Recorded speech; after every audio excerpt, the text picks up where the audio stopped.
रावण तो सबको पता ही है, परम भक्त की उपाधि दी गई थी, तो उसके ऐसा कोई भक्त ही नहीं, और ये उपाधि स्वयं महादेव ने दी थी, पता है ना। बाद में बहुत सारी सिद्धियां मिली, हासिल की, विश्व विजेता बने, है ना। फिर कुछ गलतियां होने लगी, शुरुआत में होती गलतियां,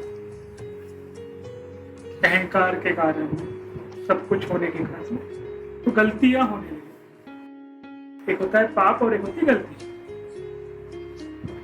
और जब गलती होने लगी तो आपके जो इष्ट हैं, आपके जो आराध्य हैं, आपके जो गुरु हैं, थोड़ा कठोर रूप में आते हैं। क्यों कठोर रूप में आते हैं? गलती सुधारने के लिए, क्योंकि उसका ही बच्चा है, उसका ही भक्त है, उसका ही शिष्य है, थोड़ा कठोर रूप में आते हैं। तो वही रूप हमारे महादेव ने भी पकड़ा रावण के लिए। तो जब तक भक्त है तब तक जो भी गुरु करे, जो भी इष्ट करे, जो भी आराध्य करे, वो मान्य है। क्यों? क्योंकि समर्पण भाव। समझ में आ रहा है? लेकिन जब वो समर्पण भाव समाप्त हो जाता है और मैं की भावना जागृत होती है, तब प्रश्न आता है कि ऐसा क्यों किया, डाटा क्यों,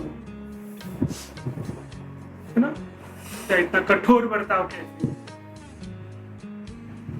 समझ में आ रहा है? जब ये प्रश्न आने लगे मन में, कैसे किया ही कैसे, मेरे साथ ऐसे क्यों किया, मेरे प्रभु ने, मेरे इष्ट ने, मेरा आराध्य, क्योंकि वो कर रहे हैं तो जान के ही कर रहे हैं, उनको तो पता है वो क्या कर रहे हैं, अज्ञानतावश तो नहीं करते।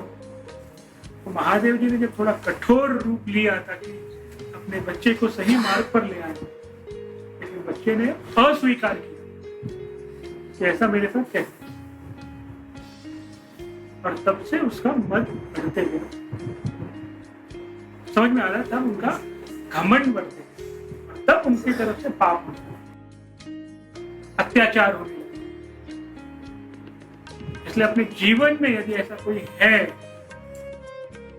जो आपको डांटता है, मैं रोज की बात नहीं कर रहा हूँ, आपके घर के वाद विवाद की बात नहीं कर रहा, आपके गुरु या जो जिसको आप अपना गुरु बंधु मानते हो, गुरु मित्र मानते हो, अपने से 2 कदम ऊपर देखते हो, जो आपको डांट रहा है, तो अपने ऊपर कृपा समझो। समझ में आ रहा है? और यहाँ पे तो स्वयं महादेव, और रावण ने स्वीकार नहीं किया, हाँ, स्वयं को ही सर्वोच्च, ओके ना, सब कुछ में उस भाव में चला। और उसके जो मद की आंखें थी, मैं की आंखें थी, वो महादेव को पहचानने से अस्वीकार कर, और वो इतना बढ़ते गया कि स्वयं महाविष्णु, स्वयं नारायण जब धरती पर अवतरित हुए तो उन्हें भी पहचानने में चूक हो गई। किसके कारण? अहंकार के कारण, मैं के कारण।